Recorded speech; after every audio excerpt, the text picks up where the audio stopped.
అందరికీ నమస్కారం. ఈరోజు ఈ వీడియోలో మనం హనుమంతుడు నివసిస్తున్న రహస్య ప్రదేశం గురించి పురాణాలు ఏం చెబుతున్నాయి అనేది ఈ వీడియోలో తెలుసుకోబోతున్నాము. ముందుగా మన ఛానల్ని ఎవరైనా కొత్తగా చూస్తున్నట్లయితే సబ్స్క్రైబ్ చేసుకొని పక్కనే వచ్చే బెల్ సింబల్ని క్లిక్ చేయడం ద్వారా నేను పెట్టే ప్రతి ఒక్క వీడియో అనేది అందరికంటే ముందు మీకు నోటిఫికేషన్ రూపంలో రావడం జరుగుతుంది. ఈ వీడియోని చివరి వరకు చూడండి మరియు లైక్ చేయడం, షేర్ చేయడం మర్చిపోవద్దు. ఇక ఆలస్యం చేయకుండా వీడియోలోకి అయితే వెళ్ళిపోదాము. సప్త చిరంజీవుల్లో హనుమంతుడు కూడా ఒకరు అని మనకు తెలిసిందే. ఎన్ని యుగాలు గడిచినా హనుమంతుడు మాత్రం భూమిపై నివసిస్తూనే ఉంటారు. మరి ముఖ్యంగా కలియుగంలో హనుమత్ ఆరాధన అనేది చాలా ముఖ్యమైనదని చెబుతారు. ఎందుకంటే కలియుగంలో హనుమ ఆరాధన చాలా తొందరగా ఫలితాలు ఇస్తుంది.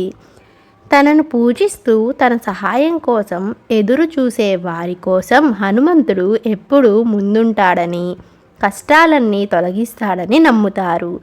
కలియుగంలో భూమిపై హనుమంతుడు కొలువై ఉన్న రహస్య ప్రదేశం ఒకటి ఉంది.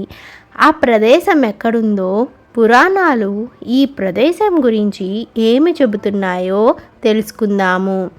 గంధమాదన పర్వతం అనేది ఒకటి ఉంది. పురాణాల ప్రకారం కలియుగంలో సకల కష్టాలను నాశనం చేసే హనుమంతుడు గంధమాదన పర్వతంపై కొలువై ఉంటాడు. ఈ ప్రదేశం కైలాస పర్వతానికి ఉత్తరాన, సుమేరు పర్వతానికి సమీపంలో ఉంది. గంధమాదన పర్వతం కైలాస మానస సరోవరం, బద్రీనాథ్ పర్వతాల మధ్య ఉందని నమ్ముతారు. పండితులు నమ్మకం ప్రకారం ఈ దివ్య పర్వతం సిద్ధ ఋషులు, సాధవులు నివాస స్థలం. దీనిని సామాన్యులు చేరుకోవడం చాలా కష్టం. గంధమాదన పర్వతం అత్యంత పవిత్రమైన దైవికమైన ప్రదేశం. హిందూ గ్రంథాలతో పాటు బౌద్ధ సాహిత్యంలో కూడా గంధమాదన పర్వతం గురించి ప్రస్తావించబడింది. అంతేకాకుండా శాస్త్రాల ప్రకారం గంధమాదన పర్వతం యక్షులు, యక్షిణులు, కిన్నరులు, అప్సరలు కూడా నిలయం. తైత్తిరేయ అరణ్యకంలో కుబేరుడు ఉత్తర దిక్కుకు అధిపతిగా పరిగణింపబడ్డాడు. అతని నివాసం గంధమాదన పర్వతంపై ఉందని కూడా పేర్కొనబడింది. భాగవత పురాణం ప్రకారం రాముడు తన అవతారం చాలించి వైకుంఠలోకానికి వెళుతున్నప్పుడు హనుమంతుడిని పిలిచి భూమిపైన నివసించమని కోరాడు. మహాభారతంలో కూడా గంధమాదన పర్వతం ప్రస్తావించబడింది. ఇతిహాసం ప్రకారం గంధమాదన పర్వతంపైనే హనుమంతుడు భీముడి అహంకారాన్ని అణచివేశాడు. ద్రౌపది ఆజ్ఞ మేరకు భీముడు 1000 రేకుల పద్మం కోసం గంధమాదన పర్వతానికి చేరుకున్నప్పుడు ఒక ముసలి వానరం తోక దారికి అడ్డంగా ఉంచి కూర్చుంది. అప్పుడు భీముడు ఆ వానరంతో తోకను అడ్డు తీయమని కోరాడు. దానికి ఆ వానరం అనింది, నేను ముసలివాడను, దయచేసి మీరే నా తోకను తీసివేసి ముందుకు వెళ్ళండి అని బదులు చెప్పింది. భీముడు ఎంత ప్రయత్నించినా ఆ వానరం యొక్క తోకను కనీసం ఎత్తలేకపోయాడు. భీముడు తన పొరపాటును గ్రహించాడు.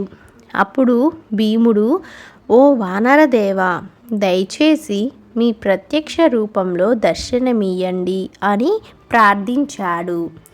హనుమంతుడు భీముని ముందు ప్రత్యక్షమై భీముడి శక్తి, అహంకారాన్ని పోగొట్టాడు.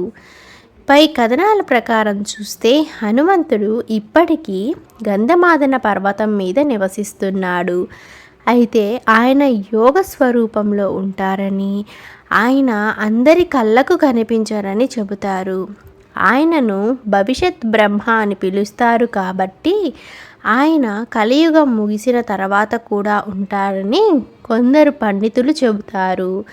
అందుకే ఈ కలియుగంలో ధర్మబద్ధంగా జీవిస్తూ హనుమను ఆరాధిస్తే ఏ కష్టాలు ఏమీ చేయలేవు. అయితే రామాయణ కాలానికి చెందిన అత్యంత పవిత్రమైన మరియు చారిత్రాత్మకమైన ప్రదేశం గంధమాదన పర్వతం. ఇది ఆ ద్వీపంలో అత్యంత ఎత్తైన కొండపై ఉంటుంది. దీని గురించి కొన్ని ముఖ్యమైన విషయాలు కూడా తెలుసుకుందాము. రాముని పాదముద్రలు. ఇక్కడ శ్రీరాముడు సీతాదేవి కోసం వెతకడానికి వెళ్ళినప్పుడు ఒక చక్రంపై తన పాదముద్రలను ఉంచాడని భక్తుల నమ్మకం. ఈ పాదముద్రలను పూజించడానికి వేలాది మంది భక్తులు ఇక్కడికి వస్తారు అని ఒక కథనం. రావణుడి సోదరుడైన విభీషణుడు రాముడిని కలుసుకోవడానికి ఎంచుకున్న ప్రదేశం కూడా ఇదేనని పురాణాలు చెబుతున్నాయి. రావణుడిని ఓడించి సీతను రక్షించడంలో విభీషణుడు రాముడికి సహాయం చేశాడు. హనుమంతుడు సంజీవన పర్వతాన్ని హిమాలయాల నుండి తెచ్చేటప్పుడు ఈ పర్వత భాగాలు దారిలో పడ్డాయని, అందువల్ల ఇక్కడ శక్తి ఎక్కువగా ఉంటుందని విశ్వసిస్తారు. విన్నారు కదా, ఈ వీడియో మీ అందరికీ నచ్చిందని అనుకుంటున్నాను. మీ అందరికీ ఈ వీడియో నచ్చినట్లయితే లైక్, షేర్ మరియు కామెంట్ చేయడం మర్చిపోవద్దు. తదుపరి మీకు ఏ వీడియో కావాలి అనేది కామెంట్ రూపంలో తెలియజేస్తే ఆ వీడియోతో మీ అందరి ముందుకు వస్తాను. మన ఛానల్లో ఎన్నో ఆధ్యాత్మికమైన వీడియోలు పోస్ట్ చేయడం జరిగింది. ఇంకా మన ఛానల్ ఎవరైనా చూడకుండా ఉన్నట్లయితే ఒకసారి మన ఛానల్కి వెళ్ళి విజిట్ అయ్యి ఆ వీడియోల్ని కూడా చూసి మీ అభిప్రాయాన్ని తెలియచేయండి. ఇంకా సబ్స్క్రైబ్ కానీ చేసుకోకుండా ఉన్నట్లయితే సబ్స్క్రైబ్ చేసుకొని పక్కనే వచ్చే బెల్ సింబల్ని కూడా క్లిక్ చేయండి. తదుపరి మరొక మంచి వీడియోతో మీ అందరి ముందుకు వస్తాను. ధన్యవాదాలు.